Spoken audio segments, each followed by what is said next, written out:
जेव्हापासून थंडी चालू झाली तेव्हापासून ही गोष्ट करते करते म्हणून माझ्या हातून राहूनच जात होती. आज थोडासा वेळ काढला आणि ही गोष्ट करूनच घेते म्हटलं. बरेच दिवसापासून हे ड्रायफ्रूट्स पण आणले होते, पण त्याचे लाडू काय माझ्या हातून बांधणं होत नव्हते. एखाद्या गोष्टीचा आळस केला की तो आळसच होऊन जातो आणि एखादी गोष्ट मनावर आणली तर ती पटकन होऊन जाते. सो आज मनावर घेतलं आणि हे सगळे ड्रायफ्रूट्स थोडे थोडे भाजून घेतले. त्यानंतर मी ह्यामध्ये शेंगदाणेही घालते. कसं होतं ना, लहान मुलांना जेवढं आपण पौष्टिक घेऊ तेवढं त्यांच्यासाठी चांगलं असतं. आता नुसते शेंगदाण्याचे लाडू बांधले तर त्याच्या पोटामध्ये ड्रायफ्रूट्स कसे जाणार, म्हणून मग यामध्ये थोडे थोडे सगळेच ड्रायफ्रूट्स घेतलेले आहेत.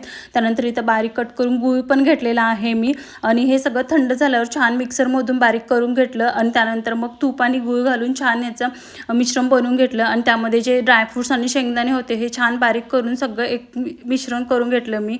आता लाडू बांधायचे म्हटले ना तसा बराचसा वेळ लागतो आणि त्यामध्ये आपल्या हातांची जी वाट लागते ना तर ती त्याची एक वेगळी गोष्ट आहे. त्यानंतर इथं सगळ्यात बारीक करून झाल्यानंतर त्यामध्ये वरतून थोडंसं तूप टाकलं मी आणि ह्याचे छान छोटे छोटे असे लाडू बनवून घेतले.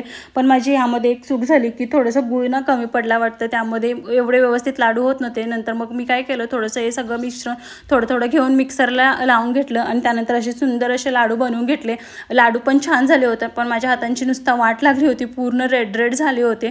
त्यानंतर संध्याकाळी थोडंसं बाहेर जायचं होतं, मग मंदिरमध्ये आलो कारण दळण पूर्ण संपलं होतं. तर इथं मग मी काही गहू घेतले आणि त्यानंतर ज्वारीही घेतली. आता ज्वारीची भाकरी मी पहिल्यांदाच करणार होते. त्यानंतर मग काही भाज्या घ्यायच्या होत्या. सो इथं आम्ही दोघांनी मिळून भाज्याही घेतल्या आणि जोपर्यंत भाजी घेतोय ना तोपर्यंत विहांची इथं भरपूर अशी मस्ती चालली होती आणि त्याचं रोज एकच असतं, देवपप्पा जाऊया देवपप्पा जाऊया म्हणून. मग त्याला थोडंसं संध्याकाळी काय होईना थोडंसं फिरायला घेऊन आलो होतो. आता त्यानंतर मग डायरेक्ट गिरणीमध्येच हे दळण दळण्यासाठी दिलं. हे खूप छान झालेलं आहे. दळण घ्यायचं आणि पटकन तिथंच दळायला द्यायचं. आता जोपर्यंत दळण भेटतंय तोपर्यंत इथं ह्या दोघांची खूप सारी अशी मस्ती चालली होती. त्यानंतर सगळं दळण वगैरे घेतलं आणि आम्ही घरी आलो. असा होता आजचा दिवस. चलो बाय.